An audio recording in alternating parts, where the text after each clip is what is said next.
Thank you, worship team. Amen? Amen. Praise the Lord. I still have hangover from last Sunday Christmas celebration. I was so blessed. I was so encouraged, you know what, last week.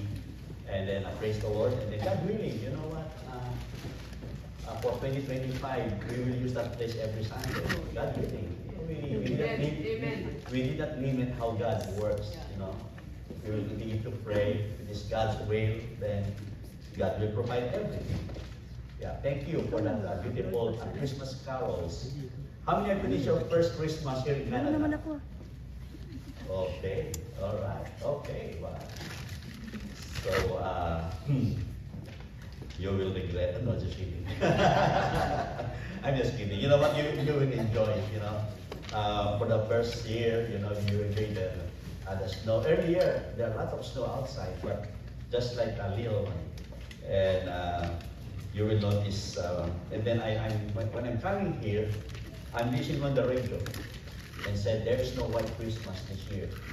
They are still waiting, you know, trying to look the forecast. They said it's not white Christmas. Who knows? Okay, only God knows. All right. So good evening, everyone. Thank you for joining us in our worship service. Our text this evening, you can find it in John 15:22, just 2 verses, and also Galatians 4:4. We were talking about Jesus, the first Christmas miracle. Jesus, the first Christmas miracle. You know what? The birth of Jesus Christ is a miracle. It's a miracle. Okay, so let's come to the Lord in prayer as we study His holy word. Merciful Father God, we thank you and we praise you for this wonderful evening, oh Lord. Despite of the cold weather outside, we are here with a warm heart to worship and to glorify you and to fellowship with one another. Our Heavenly Father, we thank you for the past week, for keeping us all safe. Thank you, Father, for our family, for our loved ones. Even thank you, Father God, for this time together that we will be able to study again your holy word. In about 10 days, it's Christmas time. In a couple of weeks, it's another brand new year. So, Father God, continue to prepare our hearts, our mind, in the coming days, in the busyness of this Christmas season. May you continue to remind us that Jesus is the reason for the season. And continue, Lord, to help us to do what is right thing before you. Give you praise and honor in Jesus' name we pray. Amen. Amen. So this coming Sunday, I would like to invite you at 9:30. We will have a musical concert. Our children, the 3 wise men and the baby. The 3 wise men and the baby. And also I will be sharing the word 9:30. Around 11:30, you can go home. So just not a short program this coming Sunday. I'm inviting all of you, if you are free, in Mississauga. Okay, in verse 22, chapter 15 of John, just one phrase. It's Jesus himself who said this, if I had not come. Kung hindi ako dumating, if I had not come. But in Galatians chapter 4, verse 4, Apostle Paul wrote this. He said, but when the fullness of time had come, God the Father sent his Son, born of a woman, born under the law. We will connect these 2 verses in this topic, Jesus, the first Christmas miracle. Can you imagine what if He had not come to earth? Think about that. Think about it. What if He had not been born in Bethlehem? What if He had not walked the dusty road of Judea? What if He had not uttered those wonderful words we call the Sermon on the Mount? What if He had not walked on water? What if He had not made the blind see, deaf hear, lame walk? What if He had never raised the dead like Lazarus? What if we didn't have His words to comfort us, especially during our loneliness, during our trials in life, to challenge us, to teach us, and to lead us to God. What if He never died on the cross? Jesus Christ was born to die. What if He never rose from the dead? What if He never sent the disciples out into the world? And all those questions that relate, if I had not come. Kung ang Panginoon, Jesus, ay hindi dumating. Where would we be? Where would we be? What kind of world would this be? How would things different if He had not come? In just a few days, we will celebrate Christmas. And though it's not exactly 2,000 years, but it's close enough. We are not sure what year He was born. There is no specific date in the Bible. It might be December 25, but no one knows. But many theologians say it's not December, because there's still a shepherd in the field. The fact that we don't know the exact day or year, don't be upset in your faith. Even the secular historians didn't record the birth. And among the gospel writers, only Luke give us a specific remember His birthday with a yearly celebration. That started the early church several centuries later, because the great message of the Christian faith, this is what we believe, be found in the declaration that God was manifest in the flesh. That the Word became flesh. The Word means Jesus Christ, and dwelt among us, and Jesus was God incarnate. Fully man, yet somehow also fully God. That is the center of our faith. Everything else derived from that one fact. That's what we believe. The Lord Christ came in this world. Again, Jesus said, if I had not come. But Jesus did come, and praise the Lord. And the history itself has been changed forever when Jesus came in this world more than 2,000 years ago. That's what matters. For a little over 30 years, the Lord Jesus Christ walked, the Son of God walked on this earth, and nothing has been the same since. I was one of the blessed when we visited Israel. We saw the place where Jesus walked. We saw the place where when He preached the Sermon on the Mount. We saw the place where He was born, in Bethlehem. So many things that reminds me. I hope and pray that all of us will see the place. I think now it's only, there's a free airfare going to Israel now, if you want to go. But you cannot come back anymore. But you know what? When the war is been fine, try to pray for it, to visit Israel. You visit Europe, you visit Caribbean, you visit many places. You know, pray to the Lord so you can see the place. And more, when you read the scripture, the Bible, you will see the difference between seeing the place and also seeing the Bible when you read it. Now, what we can see in here, Jesus, the first Christmas miracle, what is the meaning of fully come? That's the second verse. It invites us to consider God's timing. But when the time had fully come. That phrase, had fully come, is a picture in the original word, or in Greek expression. It speaks of something is complete and fully developed. For example, like a ripe apple ready to be picked.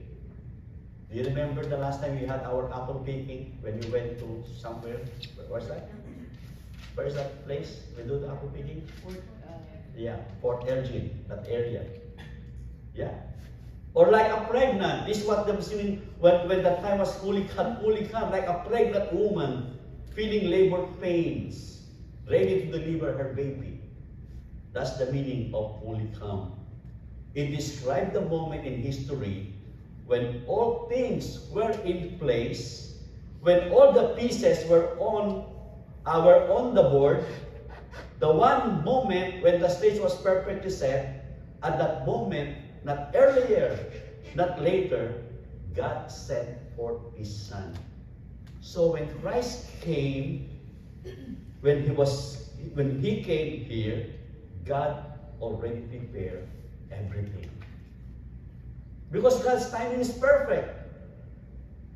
We know that because we know the Bible. He never early and He never late. Have you experienced that? And then you are praying for something, and then God answered the right time. Amen. Yeah, we know that. He never early and He's never late. God is always perfect timing. From the very beginning of time, God promised to send His Son. From the very beginning, if you will visit in Genesis chapter 3 verse 15, God already prepared in Genesis 3:15, Adam and Eve did not know that they couldn't have known but the praise seed of the woman. That's the meaning. Was a direct prediction of the coming of Christ. That's the meaning of the fully come. The seed of a woman. But you know what? After Genesis, in Genesis chapter 3 and in chapter 12, centuries later, God promised Abraham that he would have a son. And that through his son and his descendant, all the earth would be blessed. If you see the sequence or how God organized the history, and several generations later, the promise was made more specific. In Genesis 49:10, and that a scepter would arise in Judah, meaning that Christ would be born of the tribe of Judah. And then 100 years later, God promised David that the one day that he would have a son to sit on his throne, whose reign would be everlasting. In 2 Samuel 7:12-16. So, the promise narrows from Adam to Abraham, to the tribe of Judah, to the house of David. Is still later, the prophet Micah, that's one of the minor prophets, declared that Messiah would be born in the little village of Bethlehem. 100 years. It was foretold.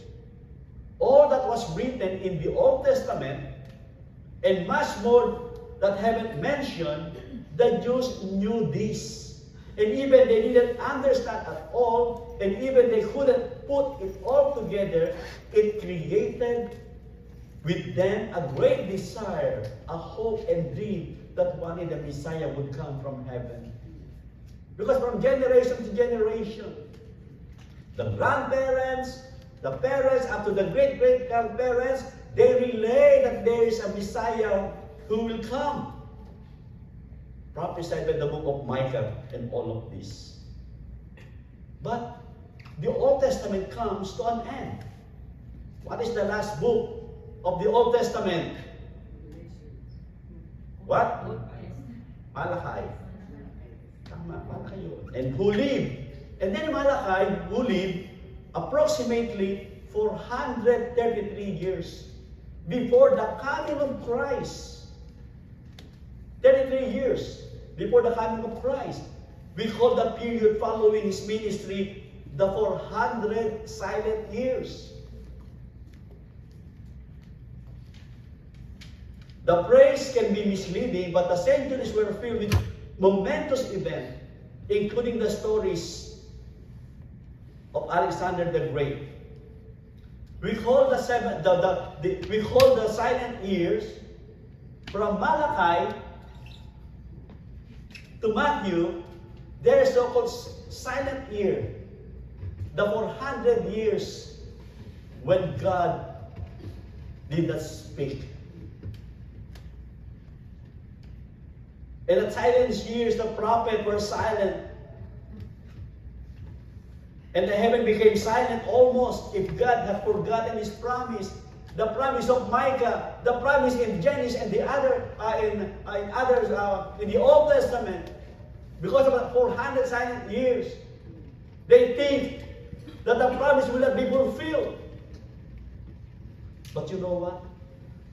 God is omniscient. God, He knows everything.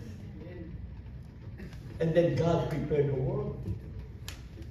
During that time, and by the way, that 400 silent years, when the theologian canonized the scripture, because there are so many writers during that time, the first and second Esdras, Tobit, Maccabees, and others. Those are the scripture written during the 400 years. But when the theologians canonized the scripture, because of that silent year that God did not speak to people, they did not add it to our Bible. They call it apocryphal book.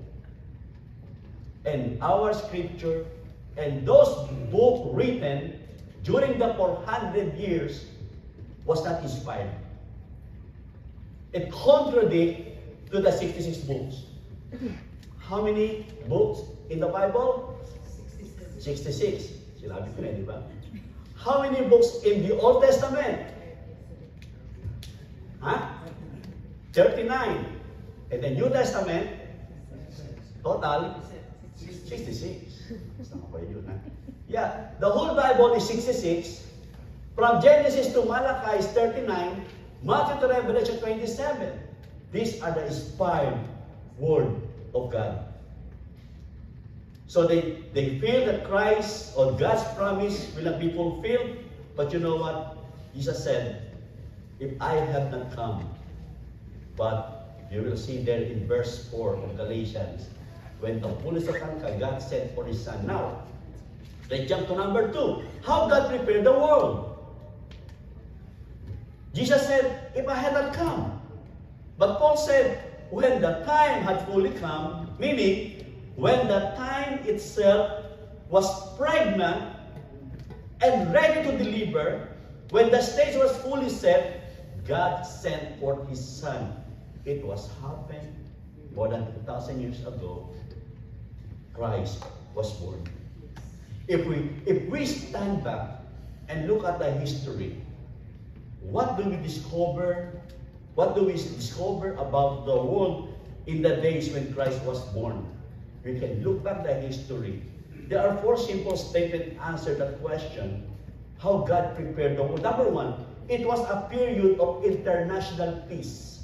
During the time before Christ was born, for only the second time in the history of the Roman Empire, because Roman Empire was a powerful government or empire during that time. The doors of the Temple Janus, the god of war in Rome, were closed, meaning that the empire was not at war anywhere before Christ was born. That's called the Great Pax Romana, or the Roman peace. Was forced, it means the whole Mediterranean world was united under one government. No doubt you've heard, he said, all roads lead to Rome. The statement was literally true. The Romans had built a road system that stretched from Rome to in all directions. It goes toward to Rome. That enabled the gospel message to quickly spread to all the parts of the world.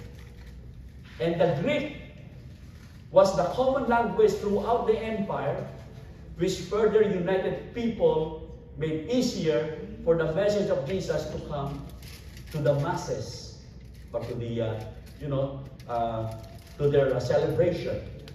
It was the period of international peace. How God prepared. So now, the gospel is open. And also letter B, it was a time of religious ferment. Across the empire, the mystery religion were in decline. There were so many gods of ancient Greece that one of the writers called Greece one large altar. Because the Judaism, or the group of Jewish people, was ripe for the Messiah to come. And during those 400 silent years, what is that again? In between Malachi and Matthew. During the time where the Christianity began, it emerged from the womb of Judaism. The early church worship was modeled after the synagogue worship, where Paul started when he went to the new city. Always started under the Jews, 11% of the Roman Empire. And during the time of religious ferment, many Gentiles. Who are the Gentiles? If you are not a Jew, you are a Gentile. Are you a Jew? No. It means we are Gentile. And we are part of this history. And many Gentiles knew of the God of Israel. Looking back, we can see clearly that God has placed His chosen people, the Jews, in specific position to help to advance the gospel. You can see how God prepared the world. Also, because historians tell us that in the centuries preceding the coming of Christ, there was a feeling of unrest and undefined expectation of something about to happen.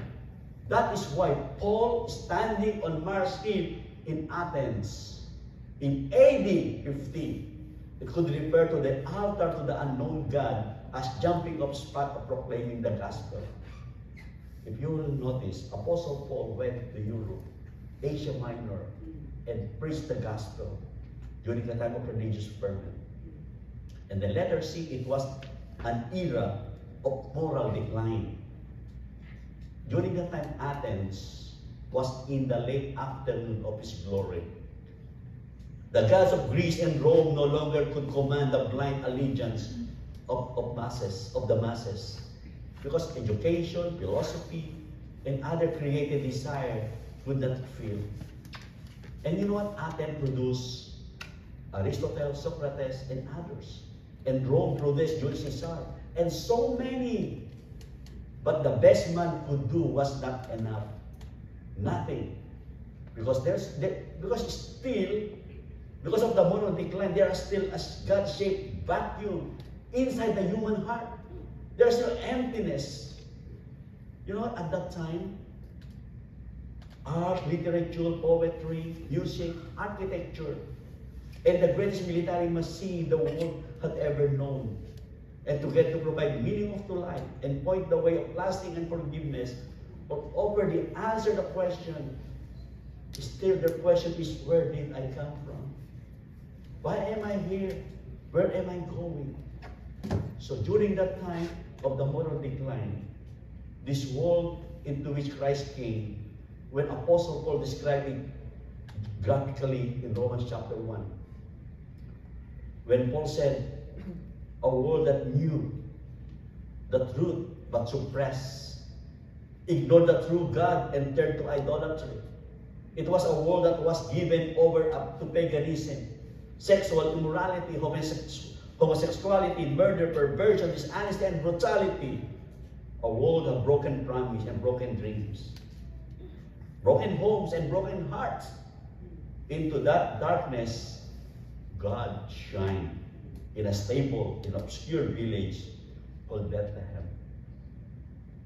On that moral decline, Jesus came.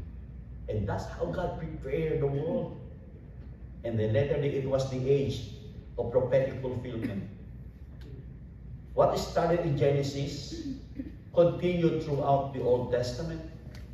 And God promised over and over that He would intervene in history.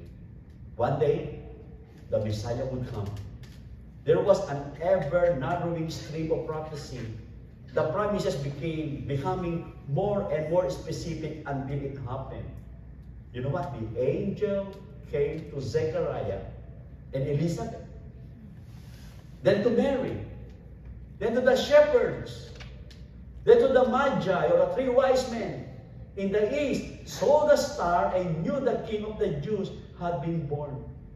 Herod, the evil and the sick king, tottering to the throne in Jerusalem, seems to have been caught by surprise, but the scribes were not. They knew the baby would be born in Bethlehem. You will see how God prepared the world before Jesus Christ came. The prophecy was fulfilled. And by the way, just to keep us more true in our scripture, the shepherds were present on the nativity. They were there on the manger. The shepherds were there when arrived. But the Magi and the 3 wise men arrived more or less 2 years old to Jesus Christ already. That's why you will see, like on the picture, the 3 wise men, they call it 3 kings, not kings, wise men, or Magi. They arrived, Jesus Christ was already 2 years old. But sometimes on the picture of that you can see, the 3 wise men were there, and on the manger, the 3 wise men were not part of the nativity. Okay. So, if Christ had not come, there's no Christian hospital or school, right? There's no Christian churches if Christ had not come. We will not know each other, right? You cannot see us because we are nothing. We don't have church. We were not united. I cannot meet you anymore as beautiful people of God. But thank God, Christ came and we have peace. So this stage was set for the coming of Christ. It happened just as God said it would, not too soon, not too late. But when the time had fully come, God sent His Son. And God did. If Christ had not come, there's no Christian fellowship. No Christmas carols. I like the songs this evening. Very lively. You will also see you can also meditate the message of Christmas. No project of angel tree. No song of the children will not sing away in the manger. No sweet little Jesus boy. No Christmas Eve service. No building, no people, nothing. We are all totally strangers. But the news is much worse than that. That those people who do not know Jesus, if Christ had not come, the promise of God would be unfulfilled. For many people, the same, the Jewish people, the many Jewish people, they're still waiting for the Messiah. But Christ already came. And those people who hear the gospel, that they don't want to give their heart to Jesus, if Christ had not come, the world would still be in darkness. If Christ had not come, there would be no bridge across the gulf of sin.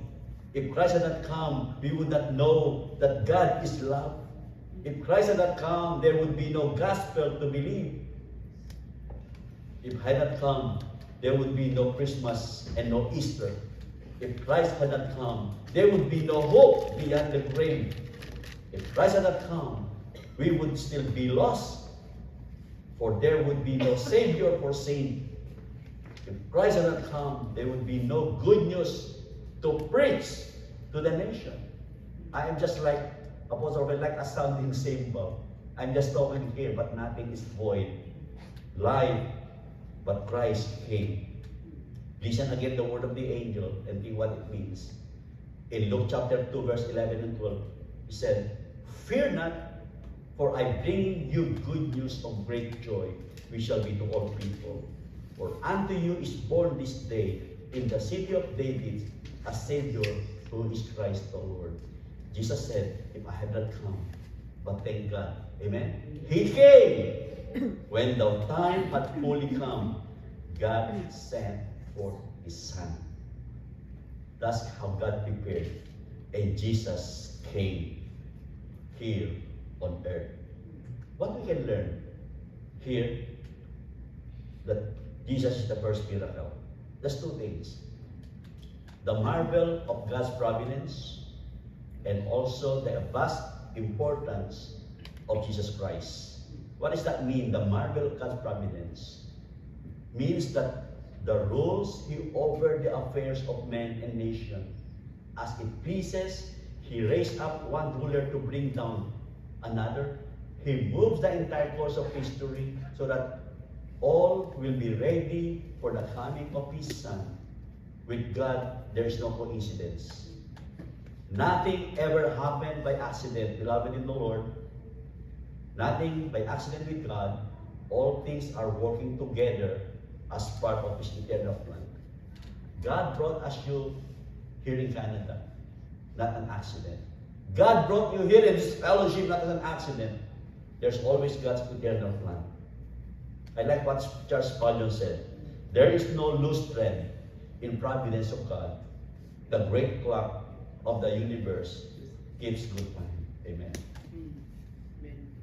And the vast importance of Jesus Christ.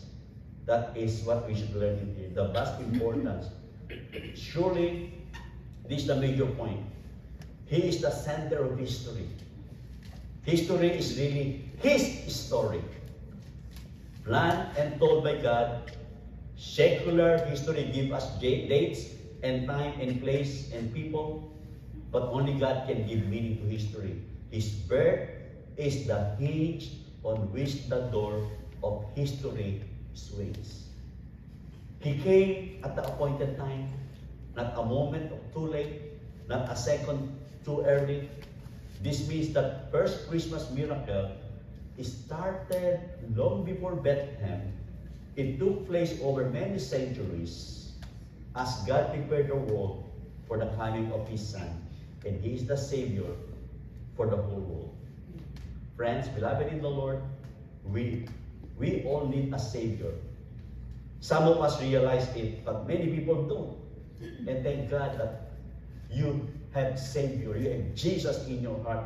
But many people, we have some friends, take this opportunity this Christmas to share the gospel of Jesus, the love, in the hope of Christmas. Christ came so that you might be saved from your sin. So the question becomes, what will you do with Jesus Christ at Christmas time? What will you do? Like application. That's what we can take home. And we can still meditate this week. Our text tells us that God sent for His Son. He was moving toward us, and we are moving away from sin. Again, God sent His Son into the world that didn't know He was coming and yet cared that He had arrived. But the message of Christmas is this: in Christ, God has taken 1,000 steps toward us. And He says, would you take a tiny step toward me? The journey from heaven to earth was the longest journey anyone has ever taken. That's what it means to God to send forth His Son. Not all He asks that we take a tiny step of faith toward Him. When we do a tiny step, He meets us right where we are. God is waiting for us. Jesus is the first miracle. I will end this. C.S. Lewis said, the Son of God became a son of man, so that the sons of man might become the sons of God. He came to where we were, that He might lift us up, so where He is. He doesn't say, climb up here. You know what? We thank God because we know Him as our Savior and Lord. And also, whatever your situation right now, you are a believer, and then there is something, emptiness in your heart. Always be reminded, the first Christmas miracle, that Jesus Christ was born, our hope, our God, will always care for us. I like the song earlier, Emmanuel, God is with us. Amen. Let's pray. Heavenly Father, we thank You for Your word. I pray that You will always remind us that Jesus is the center of our lives. Jesus Christ is our Savior and Lord of our lives. Thank you, O Lord, for those who hear your word. May you continue, Lord, to not only just hearers, but also doers of your word, O God. Thank you for inspiring us. Thank you, Lord, for your very own word. Father God, I pray that as we prepare ourselves for this Christmas season in 10 days, O Lord, may you be with us, O Lord.